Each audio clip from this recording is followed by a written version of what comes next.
I'm Lindsay Nye with Midwest Archaeology, and today I am putting together these ornament sets that I'm selling currently out of the booth. And in those sets, everything is included to make these two. It includes two ornaments. It's the two embroidery hoops. It's black paint, a little thing of black paint, a brush, and some greenery. One of these little pine cones and berries, and then there is a choice of your paper. So either you can get the red check or the buffalo check, and then what you can make, or the car. Here's the car one. This is the last of the 4 selections of paper. And what it makes is everything is in it except for a glue gun and scissors. So you will need those 2 items before you get started. But everything to make one of these ornaments. So you can move the greenery around. Let's see. Here's another one that I've made. And then this is one that I've made. So I'm going to show you how to do that right now. So my first step is that I went ahead and I painted the entire embroidery hoop. I did the inside, the outside, and the back. The back is not necessary. However, I did find that I just did it because I was already painting. You want to paint both of them. So the inside and the outside and the backs, and them dry. Then while your glue gun is heating up, then you'll be painting, so that way it'll be ready whenever you're ready. And next, I went ahead and tightened this just to keep it together. But I'm gonna do let's do the buffalo check. I really like this pattern. So I'm gonna do the buffalo check. And you put a bead of glue, you take your glue gun and very carefully, not to burn yourself, you do a bead of glue all the way around the back side of this, and you can clean up some of this glue. I have a big glue gun, but which makes it kind of difficult to do a small bead of glue. I would probably suggest using a smaller one that wasn't quite so potent. But you put a bead of glue all the way around your embroidery hoop, and once you get that done, hopefully before it dries, some of it's starting to dry on me, but before it dries, then you push it down onto that square of paper. And the square of paper is intentionally slightly larger than the embroidery hoop. And I go ahead and press it down really good on the back. This little blue actually comes off. It's to help protect the metal, so you'll pick that off last.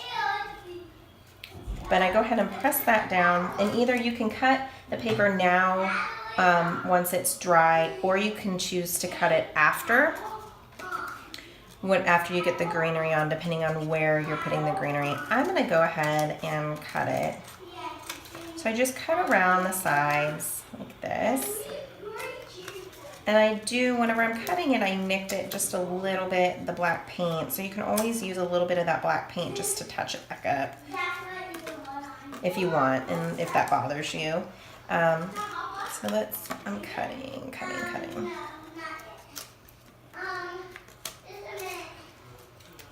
So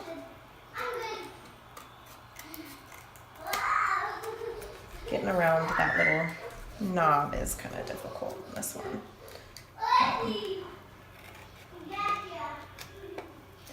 Just went ahead and flipped it over so I can get that circle. It doesn't have to be perfect. Nobody's going to be looking at the back. But I went ahead and I cut around it, and as you'll see, there's a couple spots that I nicked, and I can just touch that up with the black paint. The next step is to take some of your greenery, and I'm going to fold this one in half.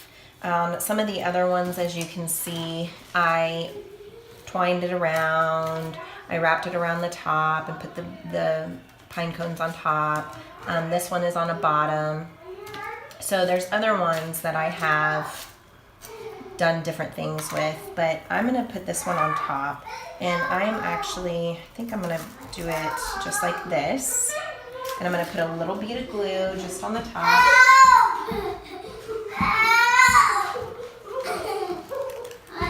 Go, please. Just a bead of glue. And then what you do is you take this, and you'll need two pine cones per. If you want to put more on, that's fine. But I've been doing 2 pine cones per one, and then a couple of berries. But you just cut them off of that metal. These are just, I use scissors, and these are just metal wire. And either you can take the wire off and glue it, or you can leave it on. It's totally up to you. So I'm gonna go ahead and just leave it on this one. And I just put a little bead of glue, again, making sure that I'm not touching my skin like I just did, because that hurts. And I push it on there and let it dry.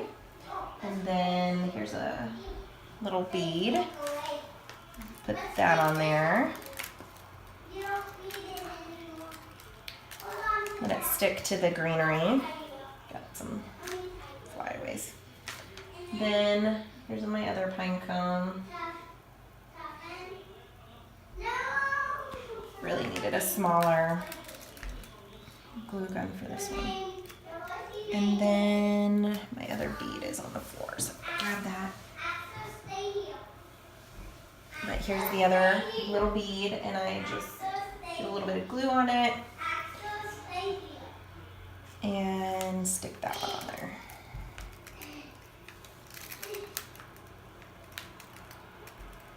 Make sure that they're all stuck really well.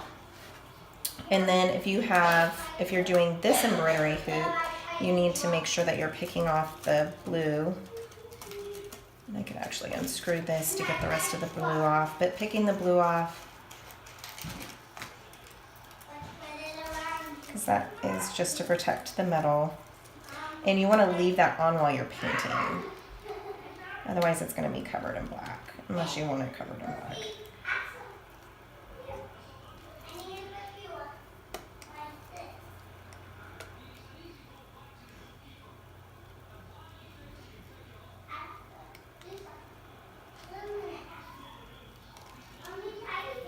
Okay, so then once that is off,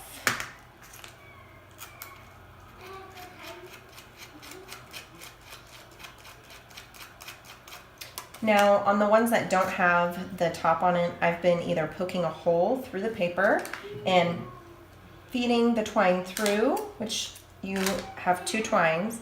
They're feeding the twine through, or you can attach it to the embroidery. I just go ahead and tie it, and usually I tie them like this, so that way you can attach it to the tree.